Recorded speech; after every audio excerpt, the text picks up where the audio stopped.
Hare Krishna, dear devotees, please accept my humble obeisances. All glory Srila Prabhupada. I hope you all are well. Welcome you all to His Only Chandramauli Maharaja's daily call. Hare Krishna Maharaj, please accept my humble obeisances. All glory Srila Prabhupada. Get the light in there. Thank you so much, Maharaj, for joining. So today's verse is Srimad Bhagavatam, second canto, chapter number. Sorry. Oh, yes. Srimad Bhagavatam, second canto, chapter number 6, and verse number 12 to 16. So, Maharaj, is it okay if I start sharing the screen? Yeah. Thank you very much. Just give me a second.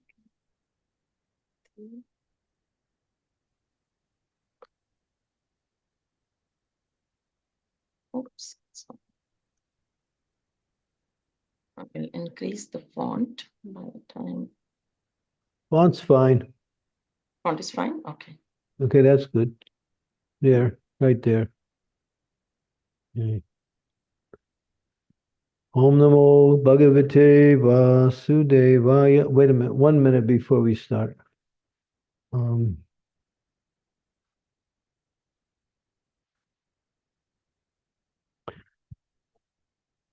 Come tomorrow morning at 8:20 and bring all your stuff for travel. Bring everything at that time and bring breakfast too. And breakfast can be pomegranate. That's all.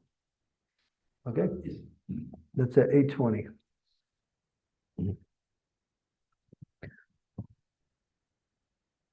Om Namo Bhagavate Vasudevaya. Om Namo Bhagavate Vasudevaya.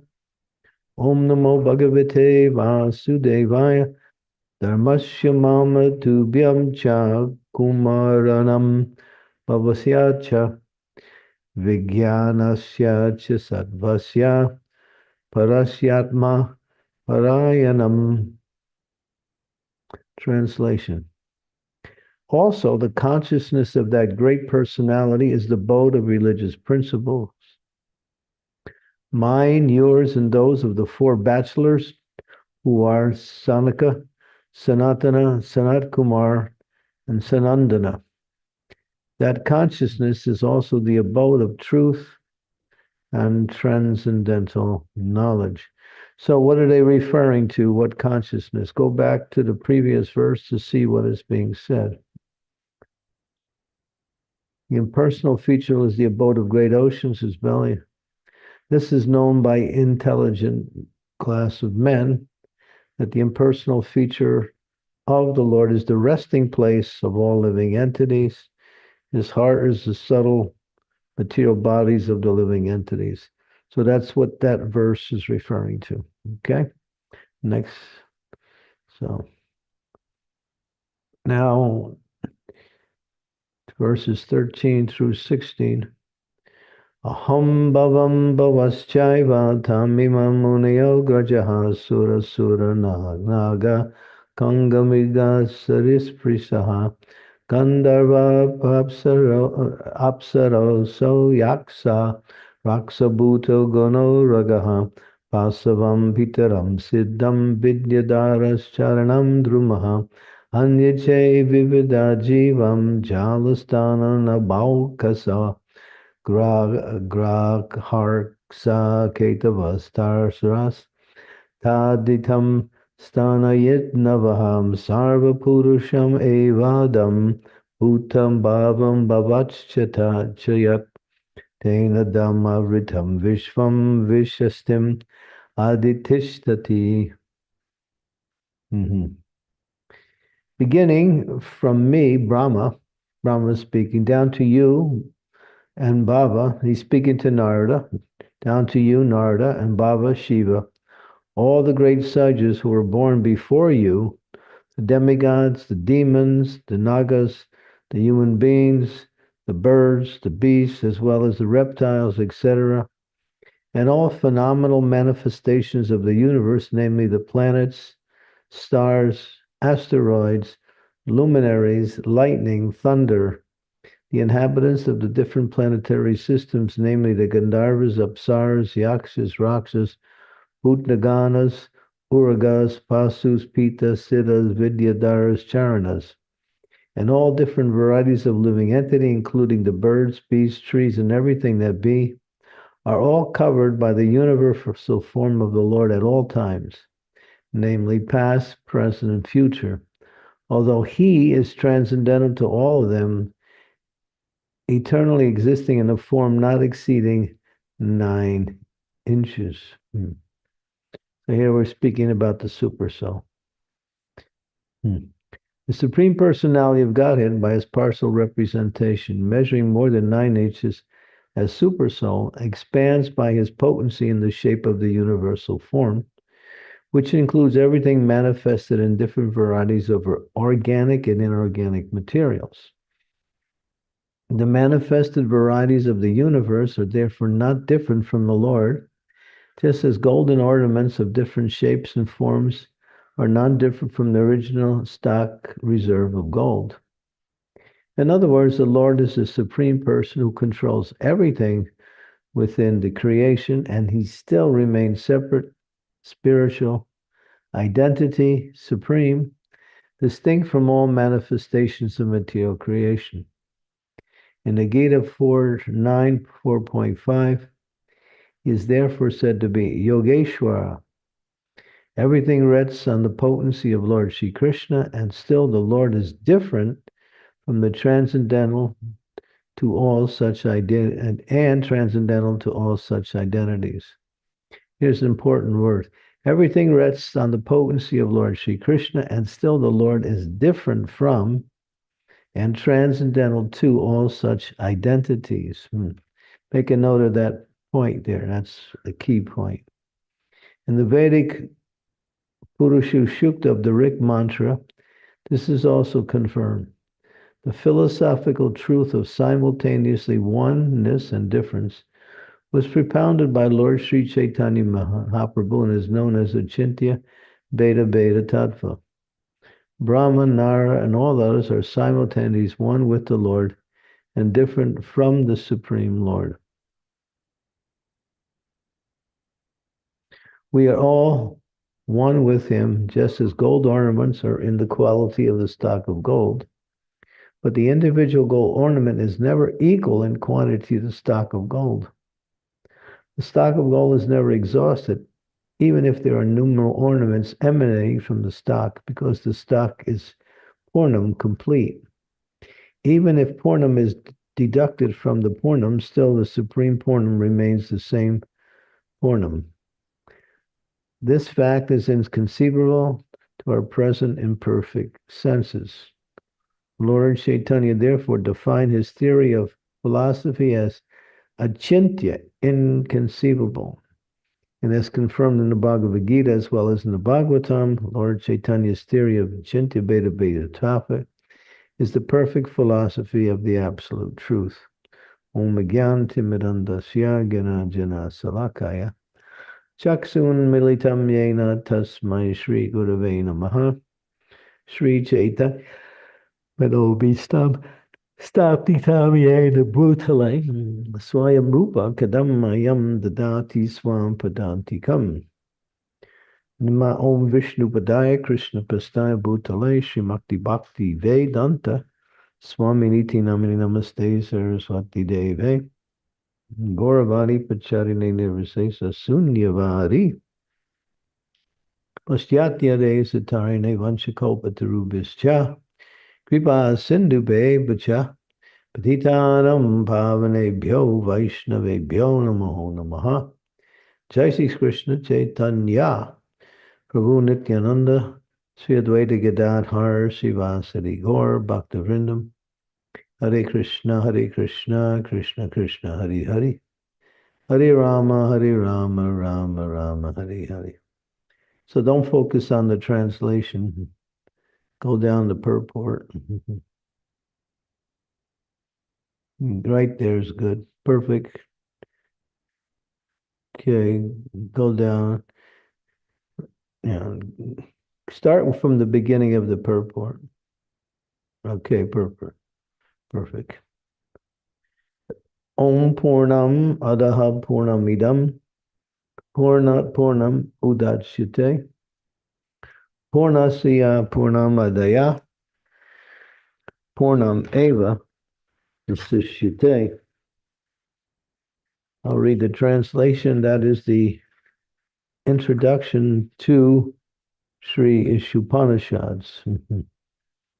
Om Purnam Adaha Purnamidam Purnat Purnam Udachyate Purnasya Purnamadaya Purnam Eva Vasishyate. Let me see if I can find that mantra, the translation of it.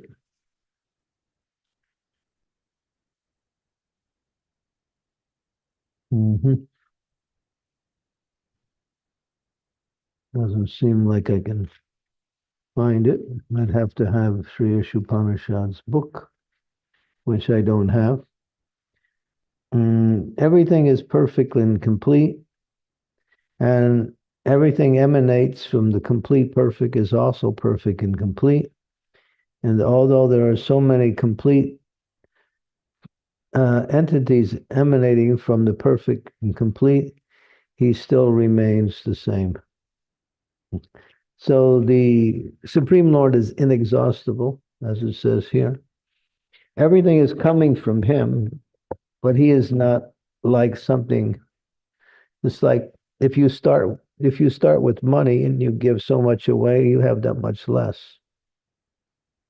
But the Lord is so complete that he can create so many other complete units coming from him at the same time remain complete. He's inexhaustible. In other words, he doesn't deteriorate, although he expands himself in different forms of himself for the sake of manifestation of the material world. This philosophy is simultaneously one and different. It's quite easy to understand on the material level. For instance, there are so many human beings. So in that we are one in culture. We're all from the human culture. But we're each human being is different from another human being, so there is the difference. So we can see, all right, there is the human race, but there are qualitative differences within each person. Therefore, there's a oneness and there's a difference. But with the absolute truth, that same oneness and difference is not conceivable. That's why it's called achintya, which means inconceivable. That means because everything is coming from him, nothing becomes less. Everything remains. He remains in his full spiritual essence, although everything he expands from him. Therefore, the material example is not qualified or comparable to describe the absolute truth, because there's no example in the material world where something comes from something and the other person remains complete in themselves. You might say close to that, the parents create the children, and the children are expansions of the parents, but the parents are still the parents. That's that we can understand by biological analysis. But in the absolute truth, there's no material system for analyzing that. So all you can do is accept that it's the fact that everything is one with God and different from God at the same time. There's a philosophy called pantheism. Pantheism is that everything is God. So Prabhupada gives some credit to that. That's mentioned in the very beginning of this second canto. How pantheism, that everything is God, is in one sense correct, but everything is not God at the same time, because he remains in his abode or aloof from everything that he creates. But there's nothing separate from him because everything is coming from him. The energy and the energetic. The sun creates the sunshine, but the sunshine and the sun are one, There's no question of one without the other. But at the same time, the sunshine is not the sun, and the sun is the source of the sunshine, but the sunshine is not as exact as the sun. It's not the source of itself. So nothing that is in this material world is its own source. Everything is coming from Krishna through his different energies. Parasya Shakti Vidahayati Suyate Swabhaviki Jnanam Balakriya Cha. So we can understand things through this logic of not simultaneously one and different. And because Krishna is beyond the reach of the senses, he's called a Hokshaja. He remains achintya, inconceivable, and he remains achyuta, infallible also. So this is the nature of the absolute truth, that he can expand himself unlimited through himself in different energies. He can also expand himself directly as himself. He can create so many forms of himself, but there is the original form, which is the source of all of the other forms. But all of the other forms look exactly like the original form. But at the same time, they're different in the sense they come from the original form. And each of the different forms can be doing a different activity simultaneously. The living entity can also develop a type of mystic power where the living entity in the material world, us, we can expand ourselves into 9 different forms of ourself. That's the limit we can go, 9 different forms. So you can make 9 different copies of yourself. But all of the 9 different forms are doing the same thing. It's almost like it's like having a television channel in different places. So that same channel, you'll see the same thing. Although there's separate televisions in separate places, still the same thing is on each of the channels. But Krishna is even different, just like when Narada went to Dwarka to come and see Krishna in his palaces. And then when he walked into one palace, he saw Krishna was there with his wife playing chess. He went into another palace, he saw the same Krishna playing with his children. Another palace, Krishna was dining with his family. So in each of the palaces, there was the same Krishna, but each one was doing something different. Only God can do that. We have the power to expand ourselves up to nine images, but we can't be doing different things in each of the 9. So this is God. Therefore, his nature is achinta, inconceivable. You can't understand it simply by logic, reason, hypothesis, intelligence, abilities, or even imagination. It is beyond all of these material principles of understanding. And so we see that, and this is very significant. It's extremely significant for us conditioned souls because everything that we have and everything that we are ultimately is coming from him. Therefore, everything in one sense is non-different than him. But at the same time, everything is different. And the higher you go, the less that oneness and difference becomes less distinct. Just like his forms, he can expand himself in different forms. But all the forms are actually him in different manifestations. On this level, he's done it through his energies, which are the creative energy, which make up the third aspect of creation, which is formulating the energies into different amenities or different paraphernalia. We have a desk. What is the desk? The desk is made out of wood. Where does wood come? Comes from the tree. So that is called earth. So that's one of the energies of the Lord, earth. Then you have water, you have fire, you have ether, you have air. All of these elements combined in different ways and in different proportions make up the different paraphernalia we use every day, like computers and books and furniture and cars and clocks and picture. Anyway, everything is just a combination of these energies to a certain degree. And then we are also called creators in a not secondary area, but in we are the third creators. Krishna is the original creator, Brahma is the first secondary creator, and we create what Brahma creates and recreate it into things that we use in this material world. So when you understand that everything is coming from the same source, therefore everything belongs to the same source.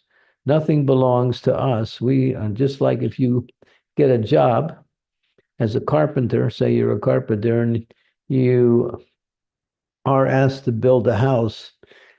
So you have that skill, so you build a house and you get some pay from that house. And then that pay you use for your own personal needs. But even though you built the house, you can't say, well, the house is mine, I built it. No, the person gave you all of the materials, and he's also given you a salary for the work you do. So it belongs to the proprietor, the person who initiates it. So in the same way, all we're doing is taking what Krishna gives us and reformulate it, and we call it mine. This is mine. This is my body. This is my house. This is my uh, car. Mine, mine, mine, mine. It's not yours. None of it belongs to you. You're just using it. That's all. It's been given to you. You get the credit to use it and maintain yourself with it, and maybe to some degree enjoy it also. But it doesn't belong to you. It belongs to the person who made it, and that is Krishna. Therefore, Krishna, that's why it says, he says, Bhoktaram Yagyatapasam Sarvaloka Maheswaram Suhidam Sarvadehinam Yantram Mam Shantam Richyati. That he is the enjoyer. Bhokta means enjoyer. He is the proprietor. He is the source. Everything is Krishna. And our duty is to acknowledge his position as the owner and controller of everything. And if we take that and put ourselves under his control, then we are not under the control of his energies, which work to somehow or other attract and attach the living entities to this false conception of this belongs to me and therefore I am the enjoyer. This is the, what we call it, the source of all suffering. When we think it's meant for my enjoyment, Krishna will allow you to enjoy or even maintain yourself for whatever he gives you. We take our quota. Ishavasham idam sarvam yat kincham jagat tain jagat. What is it? Tain jagat. Can't remember. Ishavasham jigam Ishavasham sarvam jagat. Tainja chitainja bundi jaha magridaha kasaswidanam. Everything animate, as it says here, organic and inorganic. We also use animate and inanimate. Everything in existence is owned and controlled by the Lord. But we are allowed to live according to our quota. So if we live according to our quota, it says we can live for hundreds of years. We can aspire for that. People don't live according to the quota. They think the world is for their enjoyment, and if they can get as much as they can in various ways, then they can increase their happiness. But that is the original sin. 2, 1, we're not the enjoyer. 2, we're not the proprietor. And 3, we cannot enjoy something that doesn't belong to us. So when we use what he's given us in his service, then we actually connect with the source and everything becomes nice in the sense that that same energy which traps us into the illusion of enjoyer and controller, now becomes the source of our connection with the Supreme Lord. And as we connect with the Supreme Lord, He takes care of you. You don't even have to worry about your own maintenance. All you have to learn is how you should use His mercy in the form of the things He gives you to live nicely and practice the goal of life, which is to use whatever He's given us as service to Him and offer it back to Him. That's all. It's that easy. But because we are in this wrong mindset that we are the controllers and enjoyers, we struggle. If you're trying to make a mathematical equation and you start with the wrong foundation, say you say, instead of saying 2 and 2 is 4, you say 2 and 2 is 5, then you build your equation based on this wrong foundation, and everything else is wrong. When you have the proper foundation, everything is right. So, what is that proper foundation? We are ultimately servants of Krishna, and everything that we have is meant for His enjoyment. That's all. And it doesn't mean we're depriving ourselves or limiting ourselves. No, because Krishna is so generous and kind that when He sees the devotee is using what He gives us for His service, He gives more. He gives more. Just like one devotee he was a big entrepreneur. He was quite a rich man in our society. When he joined the Hare Krishna movement, he decided to use his wealth for the service of the Lord. And he made some statement after so many years, after 8 years, he said, my business has increased ninefold because now I've used whatever Krishna has given, and He's given me more. And now I'm been more and more successful in my business. Why? Because Krishna just gives him more because he's using it in the right way. And he's not deprived on his level either. It's not if you give to Krishna, you're a loser. Actually, you're a gainer. Those who don't try to give to Krishna and try to keep whatever Krishna gives us, they're the ones that's losing because that same energy turns into a source of suffering for them, for those conditioned souls. Just like if a bunch of thieves rob the bank and then they come back to their hiding place, they have all the money and they say, let's divide it up honestly. So they're thieves. What do you can speak about honesty? They stole it, and now they're talking about honesty.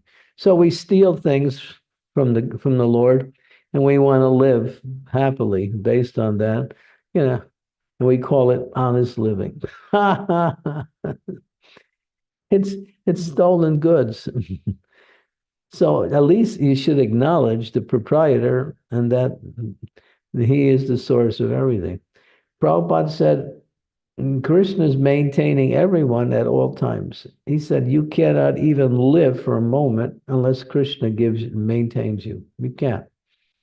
And that goes for every living entity, not just those in the material world, but everyone.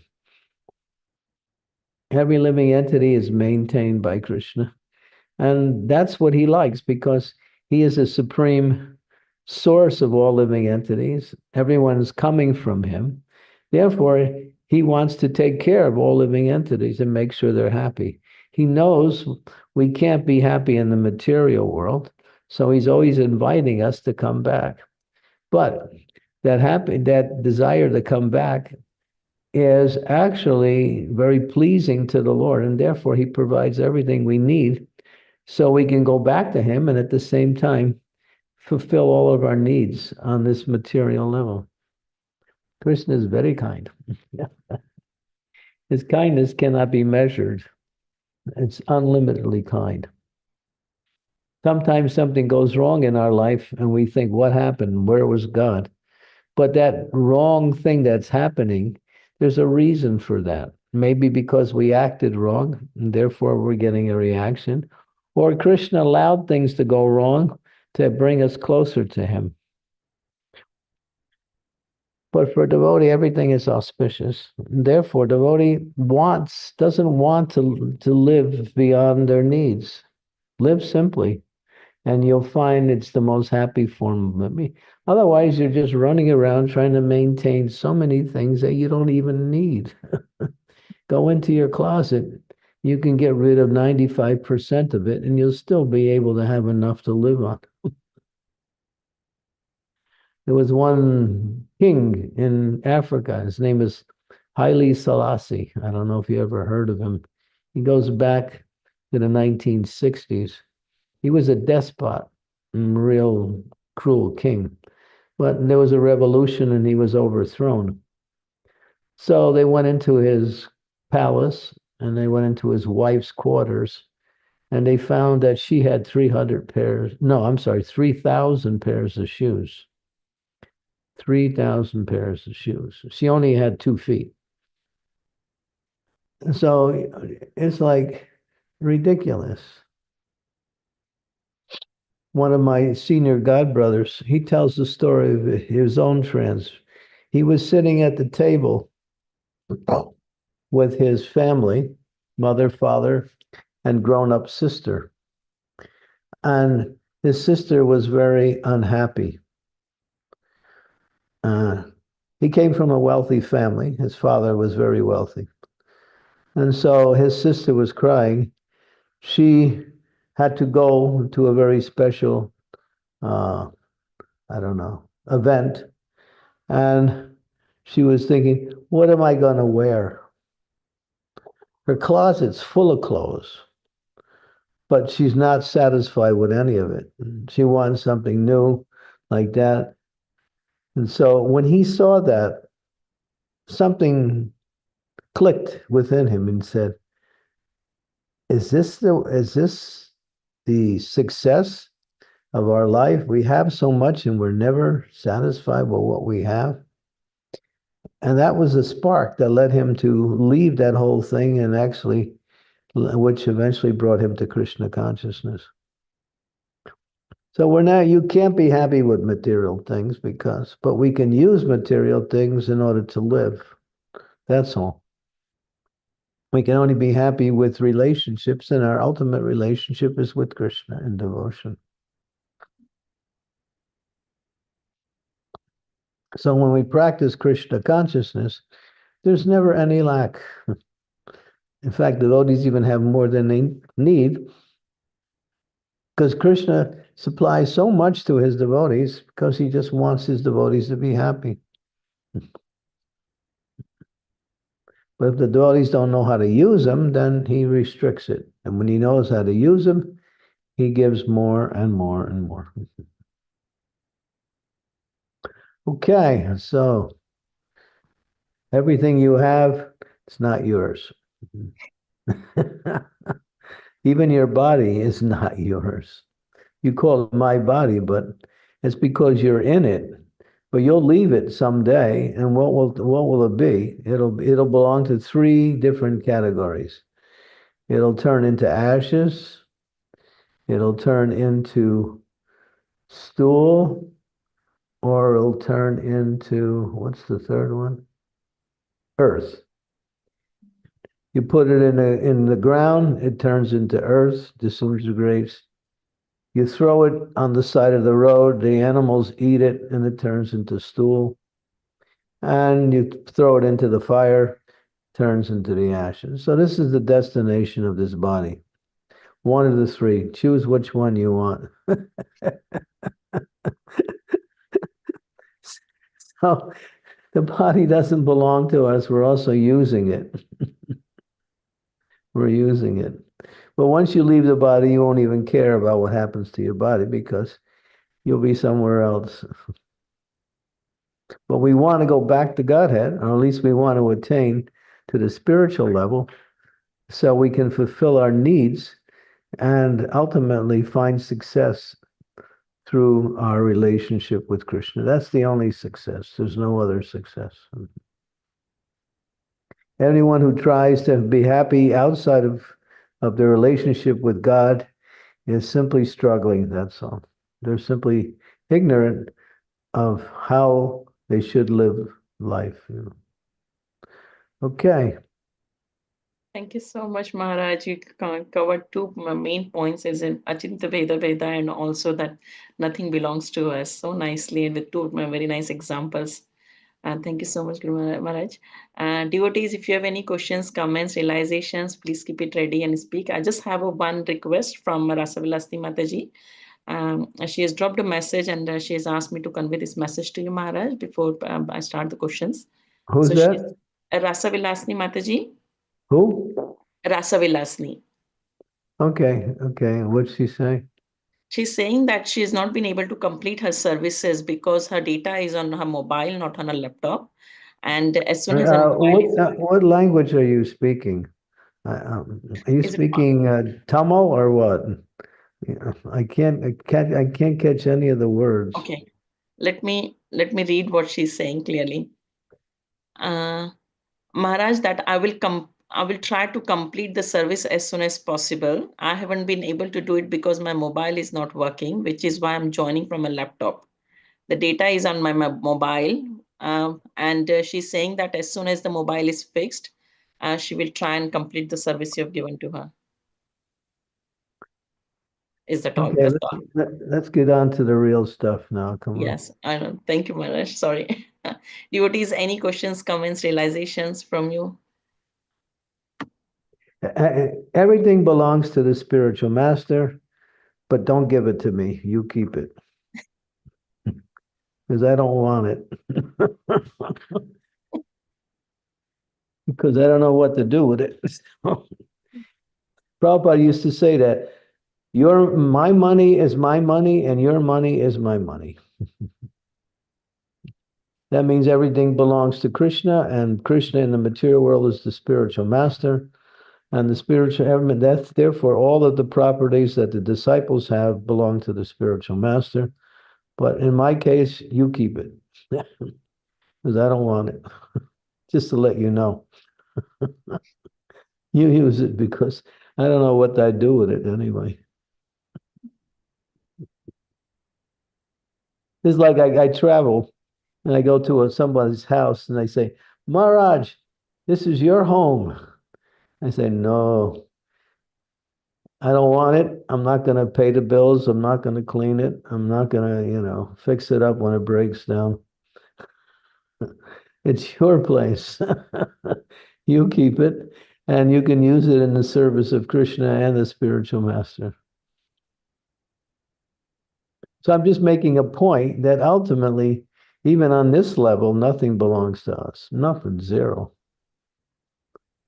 And the spiritual master's property is considered to be the property of the Supreme Personality of Godhead. Because whatever the spiritual master has, he uses in the service of the Lord. Therefore, it belongs to Krishna in the form of service. So we should not be avaricious to gain more things materially or to reinforce our life in this material world by trying to look for more comforts and better arrangements. These things just divert our attention away from our real business and cause us to struggle unnecessarily. We can gather a lot of money, but build a temple for Krishna with that money.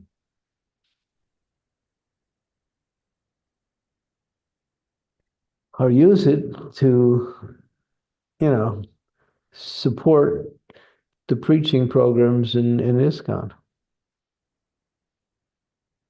What do we need? A place to sleep, a roof over our head, some food. Hare Krishna. We don't need we don't need AI. That's for sure. Some people are fascinated, and devotees are fascinated by this AI thing. Somehow we lived without it for so many millions of years. Now all of a sudden we need it. It's full of flaws too, although it looks like it's superior to human intelligence. It's not, because it's programmed by human intelligence.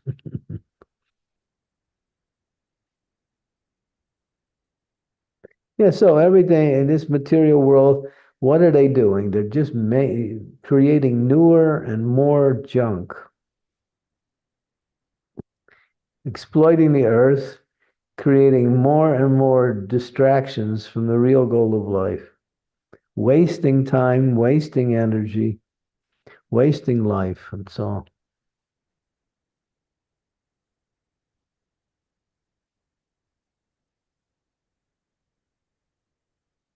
Whatever you have, use it for the Lord, and the Lord will always maintain you nicely. You'll never be in want. Never.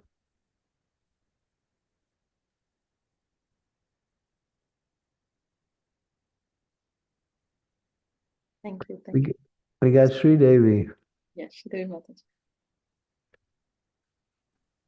Thank you. Dear Guru Maharaj, please accept my humble obeisances. All glories to Srila Prabhupada.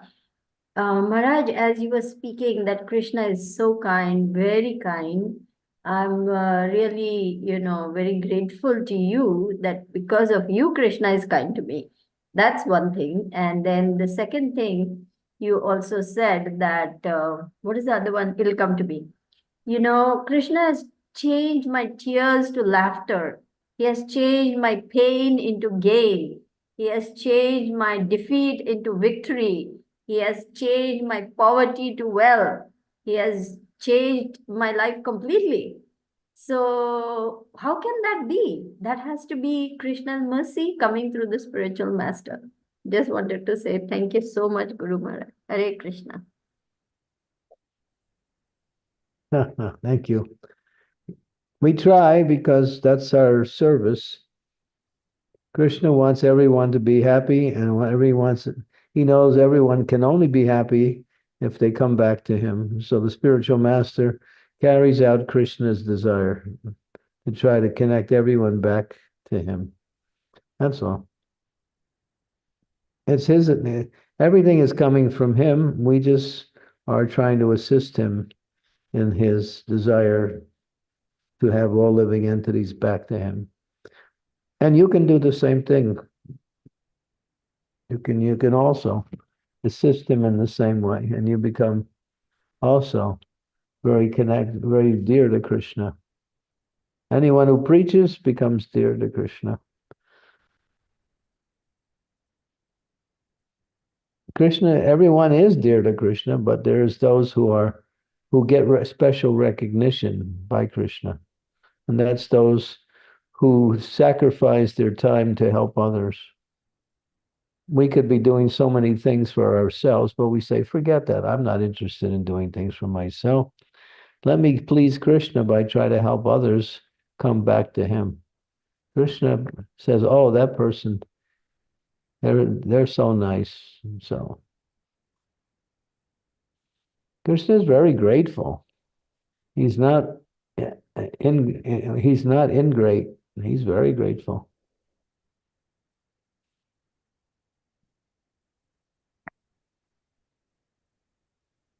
Thank you. Thank you so much, Maharaj. So sweetly you have explained. Any other questions, devotees? I've got a question, Maharaj, on Achinta Bheda Bhedam. And I was reading about, Rishabh Dev's and Kapil Dev's pastime. And as we see from Rishabh Dev's pastime that he came from the, when King Nabhi and his wife did this sacrifice, and Lord Vishnu appeared, and Lord Vishnu said that, Rishabh, I'll come from Devi's womb, and I'll be the partial expansion, your son will be my partial expansion. So basically, Rishabh Dev came as a partial expansion of Lord Vishnu. So what does it like? We always hear about partial expansion, partial incarnation. So what does it mean by partial then? Is it that is in the qualities, or how does it come? Like how did It's, Kapil Dev is different than yeah? yeah, it's based on their mission. All of the expansions of the Lord are equally powerful, but according to their mission, they use that much power. That's all. Vyasadeva he's also an expansion of the Supreme Lord, but for a certain purpose. And there's different levels. There's 6 different kinds of incarnations of the Lord. There's Leela avatars, there's Purushottam avatars, there's Guna avatars, there's Shaktavesh avatars. What is the other? There's 2 more. Sridevi, you know the other 2? Buddha avatar, Purusha avatars, Shaktavesh avatar, Manvantara avatar. Manvantara avatars, yeah. Yeah, so that's 5. And there's 1 more. So they're all portions or plenary portions of the Supreme Lord, or portions or plenary portions of the plenary portions. Just read Lord Chaitanya's instructions to Sanatana Goswami in Chaitanya Charitamrita. Start with chapter 20 of Madhya Lila and read for 4 chapters. And you'll get an insight of the details of all of these different manifestations of the Supreme Lord and their different categories, their different features, their different services. The absolute truth is very variegated. As you see variegatedness on this level, on the spiritual level, the variegatedness is even greater.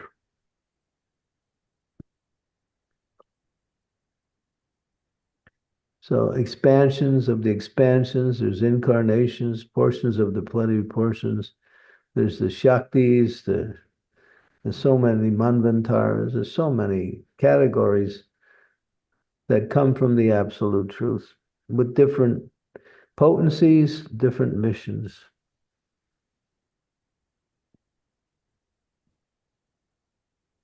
One is Yuga Avatar, bro.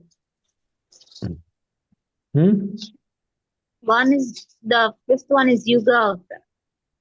Yuga Avatar, yeah. Yuga Avatar this age is Lord Chaitanya. Yes, Bao. Hare Krishna Guru Maharaj, please accept my humble obeisances. All glories to you, all glories to Srila Prabhupada, and all glories to Vaishnavas everywhere. Guru Maharaj, I've heard a few weeks ago from one of our classes that some great devotee said, "Hey Krishna, take all free will away from me. Take all free will away from me." That is obviously very advanced, but the great New York Yankee catcher Yogi Berra said, when you come to a fork in the road, take it. The idea being that you already know what to do. You have to make a decision yourself. So when we go about decisions, mundane decisions in our daily life, how can we make those decisions? What should go into that, Maharaj? What will please the Supreme Lord? What will please the spiritual masters? What are the Shastras saying? What is the guidance we receive on a practical level? Day-to-day decisions that come require some, when we say thoughtfulness in terms of trying to see what are the options and what will be the results if I take this particular fork in the road. So you should be a little thoughtful like that. What will be the results?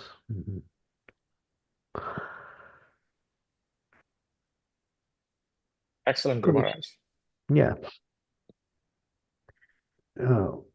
Ultimately, the results will come by way of Krishna through the material energy or directly through the spiritual energy.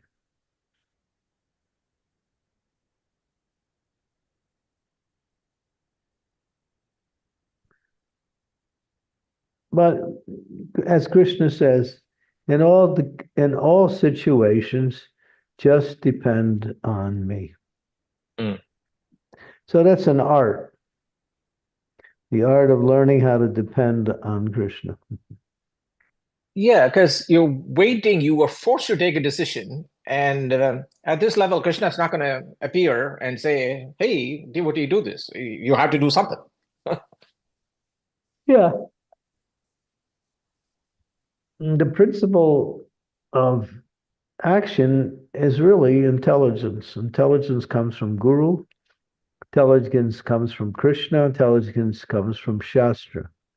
Mm. So take the intelligence coming from these different sources. Yeah, I can't eat today.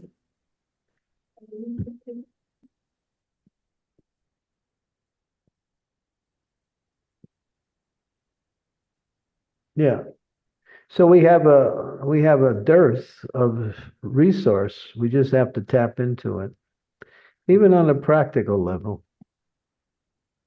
I We see. were discussing today, when it comes to eating, you have so many different preparations maybe in the meal.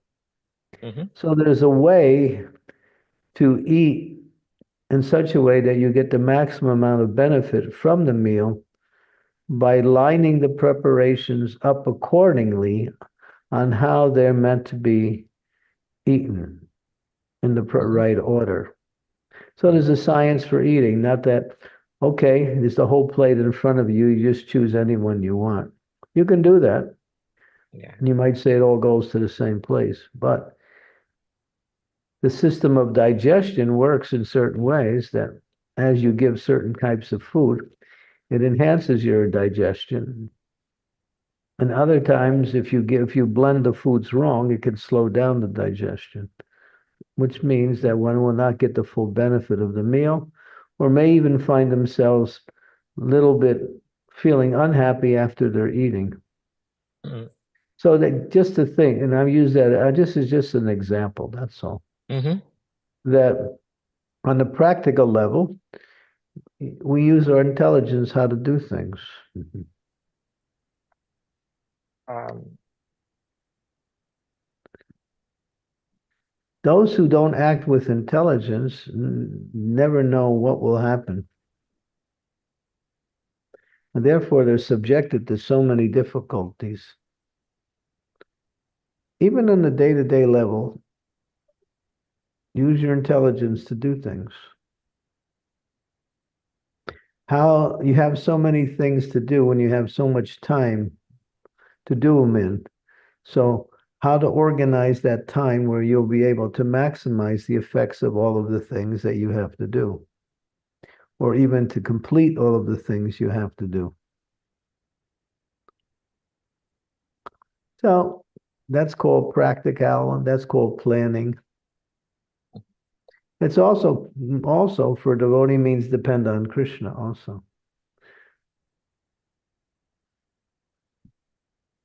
One of the things that is very prominent in Krishna consciousness, if you want to do something and it's not the time to do it, when the time comes, if you're thinking of Krishna, Krishna will remind you, you wanted to do this.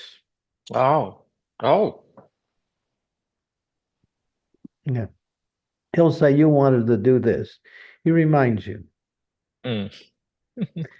within the heart, because Krishna's there as a super soul in the Super heart. soul, Paramatma. Yeah.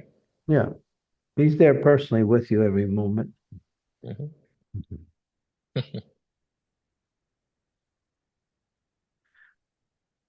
Thank you, Maharaj. Wonderful.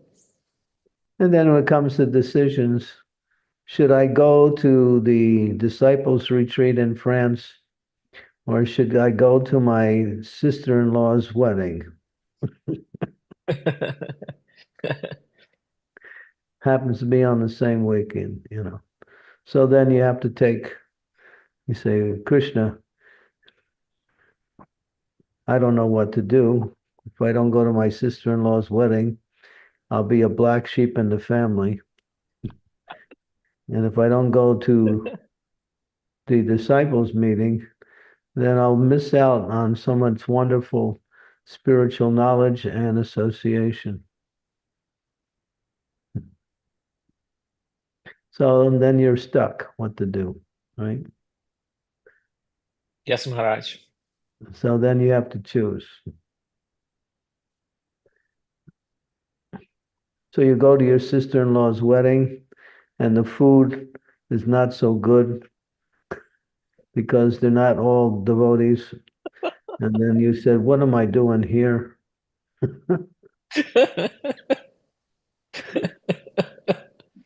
Too late to buy a ticket for the disciples. I mean, I'm using some hypothetical situations, but they actually pattern real live situations in life. They do. They're, yeah.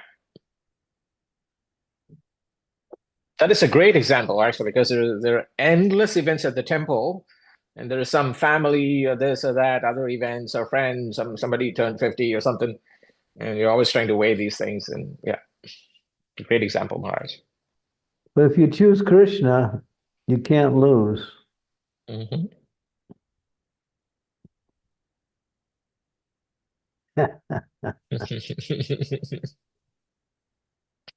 Yeah. Yeah, the brain is very clever, Maharaj. It says, okay, you chose Krishna yesterday and day before. Why not give some time to, some obligations or something? That is where I get defeated Yeah. sometimes. Yeah. Yeah, don't be a fanatic, right? Yeah, right. But we say fanaticism for the right thing is very much desirable. Yes. Fanaticism, when it's applied to the wrong thing, leads to many problems. Yes, Maharaj. So greed for Krishna will inspire the soul to do more and more service, and therefore stay connected with. When you're with Krishna, there's no problem. When you're engaged in devotional service, there's no problem. Yes.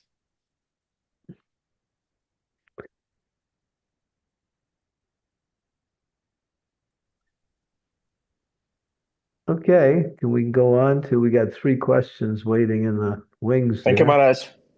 Okay, do we have a? Who's the host here? Oh, there she is. Okay, she's sleeping in the Chief Jago. Hare Krishna. Please accept my humble obeisances, Maharaj. All glories to Srila Prabhupada. So, I have one clarification and one question. But before that, that was really humorous when you when you said that, what am I doing here? Whenever we are going in the, so this is my perfect sentence. Whenever after coming to Krishna consciousness, whenever I'm going to some wedding or family get together, it's a clear cut statement in my head. I mean, what am I doing here? So yes, this Yeah. always. Or not, what am I doing here? So what do I do when I'm here? Yes. So, Guru Maharaj, one clarification is when we talk about AI, here in the temple congregations, many of the devotees have started using this because I have seen, even in events and when they perform dramas or many of such places where they're using this AI as a tool. So I asked some of the senior devotees that, do you think using AI in Krishna's service is a good idea? So they said that AI is not, worth something to be dependent on, but when you use it in the service of Krishna, that is okay. So that's what they told me. So I don't know how to because here congregation is using, what should we do? Especially I'm in the graphic Yeah. field, so Yeah. I have sometimes favors You related go, to it. yeah, you go out to a little restaurant and you take one drink. You say it's not going to hurt. I just take one drink. And then you have a second drink. And then you go home and you say that wasn't so bad. Then you get a chance to go out again, and then you do it again. And then pretty soon you become addicted or you become dependent on it. So AI is very tricky. They start off making looks like everything becomes so easy and nice and doing things. But after a while, you're going to see, and it's going to be more and more prominent, they're going to use AI to replace humans throughout the world in all aspects. So they introduce it very, what we say, in a friendly, useful manner. And then after a while, it just turns into something all pervading. And then human culture becomes subservient to machines. And a few people operate it and they control everything. So, yeah, that's how it starts. And it leads, if when people are not employed, there's chaos and then there's wars. War is also a result of people not being engaged in work. Yeah. So you'll see. It'll start off in a very nice way, just to get people to accept it, and then pretty soon it'll be everywhere. So that's the program of the demons. They introduce it as something beneficial, but ultimately they use it to control. They'll control every aspect of your life through this technology. They're already doing it now. It is already creeping in, Guru Maharaj. It is already Yeah. doing that. Yeah. So AI will complete it.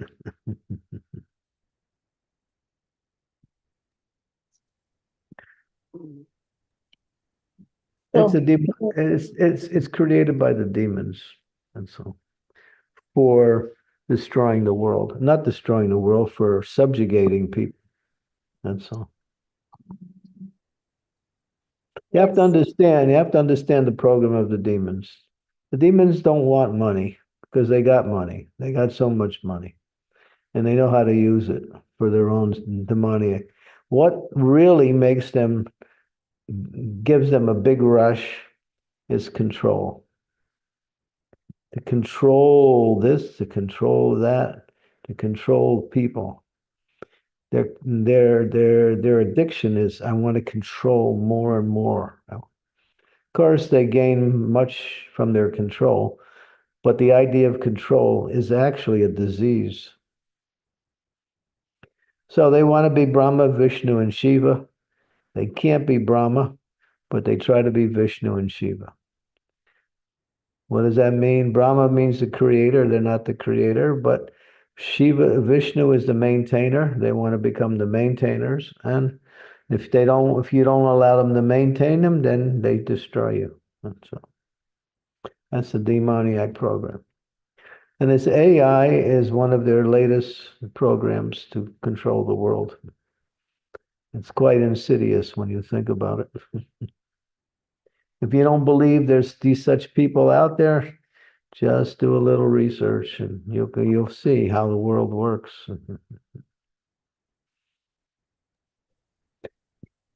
You mean, Yes. I mean, they're listening to our telecast right now to see if I say anything that they can use against me. Yeah, they're like that. I was shut down twice during the COVID time because I said certain things that shouldn't have been said in public. Yeah, so and the cell phones, if you have your cell phone on, they can hear everything you're saying. Even when you shut your cell phones off, they can still hear it through the media. You have to Yes, ma'am. understand. You have to understand the program. It's control. Money is secondary. Control is first. Of course, control brings money. So that's the whole thing. They want to control everything. Just like those of you who have computers, you get advertisements coming through your computers sometime. And what is the advertisements based? Based on the things that you like, because they monitor your shopping, what you buy, how you buy it, where you buy it, and then they send you more of the same thing, so you continue to buy in that same way. So they monitor your shopping moods like that. Yeah. So everyone in this material world is under some kind of surveillance as long as we work with technology.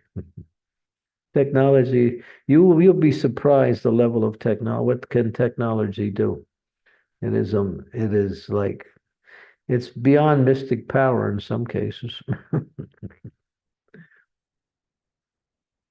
They can take a little tiny pin, you can't even see it, it's so small.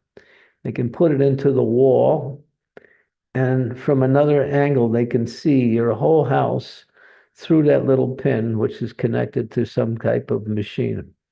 They can see everything that's going on with you. You can't even see the pin, it's so small. They put it into the wood or somewhere in the house. And that's old technology. The new stuff is just even. So this AI is the next step in control, because they haven't got complete control yet. So this is where they get it.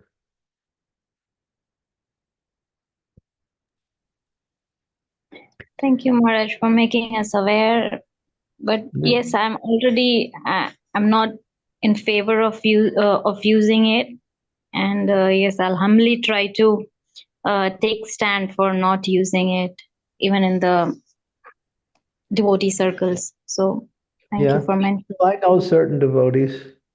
Just like I was with some senior devotees a couple of days ago. We were experimenting with this new section of AI just to see how it works.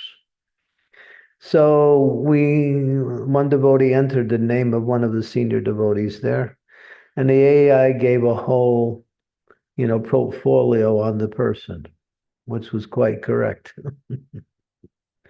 So they did it with me, and they sent my name into the AI. But the portfolio came back, and it was mostly wrong. So although they also make mistakes. There's a lot of mistakes. They said I was preaching in South Africa and in Zambia and everything like that. They said I was a nice guy. That was pretty good. In other words, I'm not a controversial person. That's what it means to be nice guy, not to be controversial.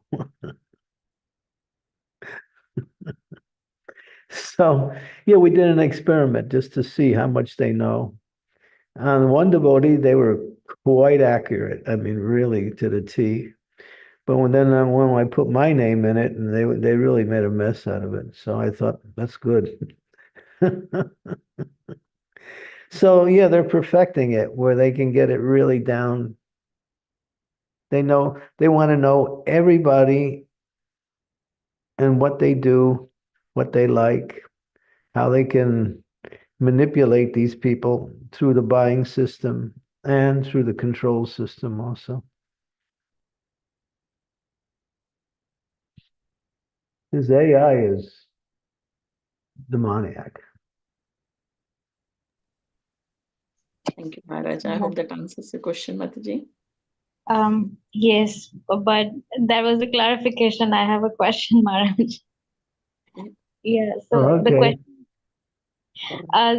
question is, I was just doing your daily diary, and I came across one place where you're mentioning on Ekadashi, Prabhupada, you said we all were trying to just have fruits and fast the entire day, do preaching. Prabhupada said that ultimately we have to come to the point of no eating, no sleeping, no illicit sex, and no gambling, no defense. Sorry. So, I'm just repeating Srila Prabhupada, that's all. yeah, but that requires a real humility because that's very difficult for no eating, no sleeping, and it requires real humility. So I was just thinking, how do we relate humility with our austerities? Don't worry, just Krishna said take prashadam, don't worry. Okay, thank you, Maharaj. Thanks, Mataji. Boni Mataji, please go ahead. Bani. Bani, sorry. If you call her Boney again, I'm gonna don't call her Boney. She's bigger than you are.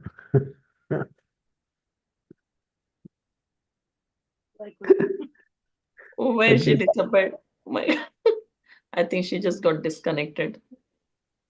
Are you there, Mataji? Yes, please go ahead. We have to go a little fast. I have only about 10 minutes before I have to leave for my next program. Okay. We'll just take her question and there are a few more actually. Yes. We can't hear you, Mataji. You can't hear me? I can hardly hear her. Oh, maybe it's this. Hold on. It's better now. You can hear me now? Yes, Yeah. yes. Thank you, Mataji. Oh, it was the Bluetooth was on. I'm sorry. Hare Krishna, Dandavat Pranams, all glories to Srila Prabhupada.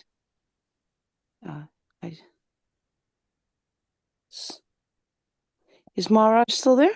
Yes, Yeah. yes. Bharat is here. Please go ahead. Oh, I didn't see him for a bit there. And Haribol.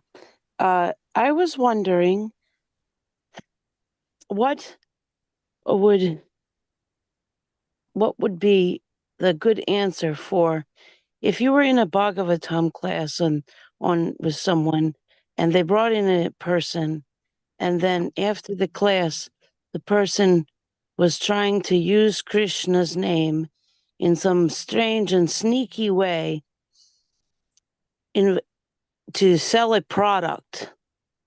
It sounds very strange, but it's an experience I had lately, and I was wondering what a good response would have been.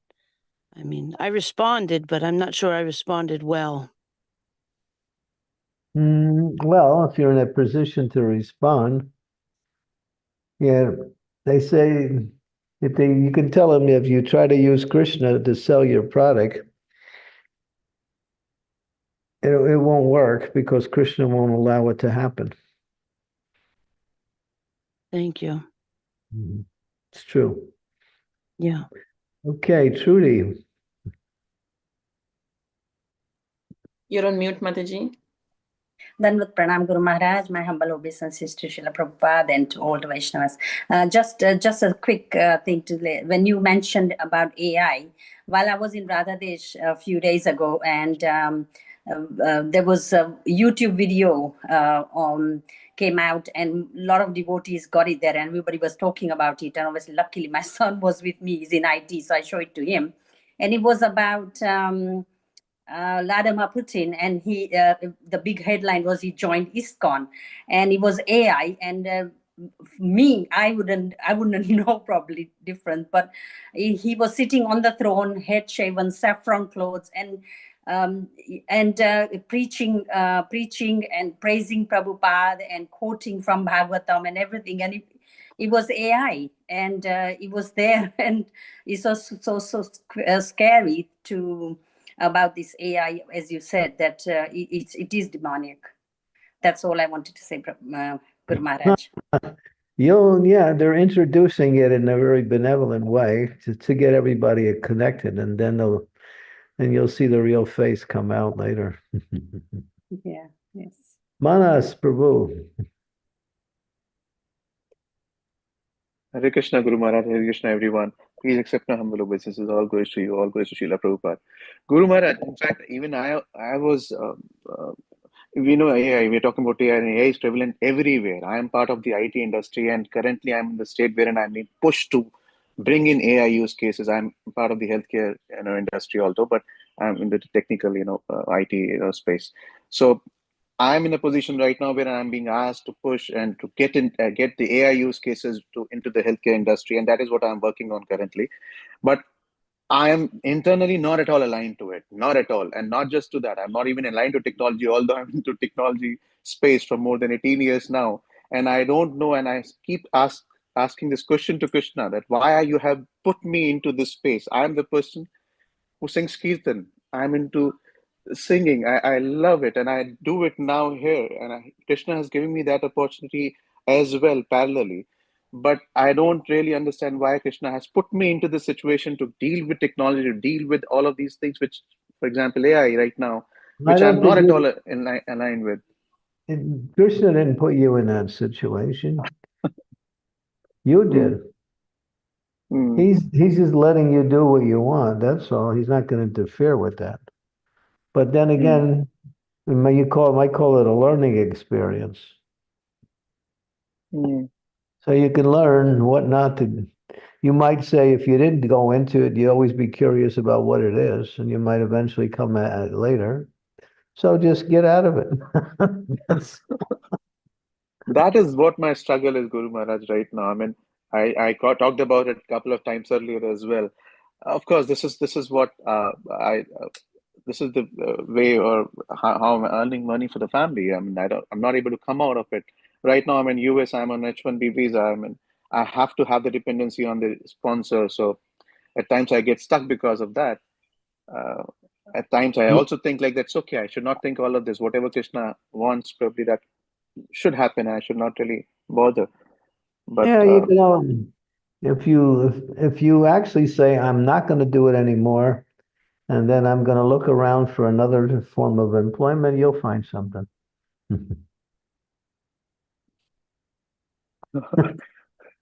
You will. It's just a matter of time. And you'll say, Krishna, please help me find something. And he will. So stay sorry, I got there. disconnected. Yeah, Yeah, Guru just Maharaj. stay there as long as you can and then suffer until you get tired of suffering and then get out. Got your answer, Guru Maharaj. I'll try. What can I say? What I can say is, you're in a place where you don't want to be, and ultimately there's better places to be in terms of your material, material life. So opt out of that and go into something else. You're intelligent, you can start your own business. You don't even have to work for somebody. Sure, Guru Maharaj. Thanks for that thought, Guru Maharaj. I'll work on it. Yeah. If you become self-employed, how many people became self-employed during the COVID time?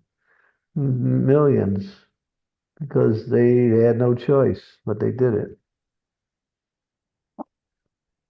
Right. Sure, Guru Maharaj. Thank you. Thank you for this thought. I'll definitely work for it, Maharaj. Yeah. Think about it. Sure. Okay, I'm going to have to close it down. I'll get Sri Devi's question tomorrow when she comes to see me in the morning. So come on over tomorrow morning at you can come with me to go see Tirtha Kirti. I'm going to go see her around 9 o'clock in the morning. Okay, Guru Maharaj, we'll be there. Yeah, I have to go because I have this program in 5 minutes. I have to be there. So, okay. Thank you all. Hare We'll Krishna, see Guru you. Maharaj. Yeah. Thank you, Guru Maharaj. Hare Krishna. Hare Krishna Guru Maharaj. So go for Thank you. our Hare Krishna Guru Maharaj. Thank you. Hare Krishna Guru Maharaj. Thank you Krishna so Guru much. Maharaj for amazing clarification. Hare Hare Krishna, Guru Guru Maharaj. Prabhupada ki Very jai. much. Hare Krishna. R.I., not A.I., R.I.